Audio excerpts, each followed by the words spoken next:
দেখে মনে হতে পারে এটি একটি দিঘি কিংবা পুকুর। সত্যি বলতে এটি একটি খেলার মাঠ। দীর্ঘদিন ধরে পানি জমে থাকার কারণে মাঠটি এখন সম্পূর্ণ পানির নিচে, যা দেখতে জলাশয়ের মতো মনে হচ্ছে। সামান্য বৃষ্টিতেই পানি জমে যায়, নেই কোনো পানি নিষ্কাশনের পথ। এতে ভোগান্তিতে পড়ছে এলাকাবাসী।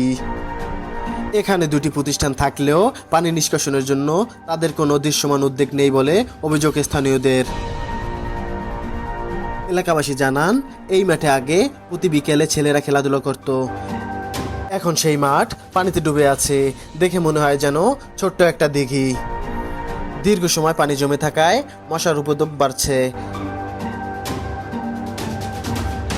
এতে স্থানীয়দের মধ্যে স্বাস্থ্য ঝুঁকির আশঙ্কা দেখা দিয়েছে।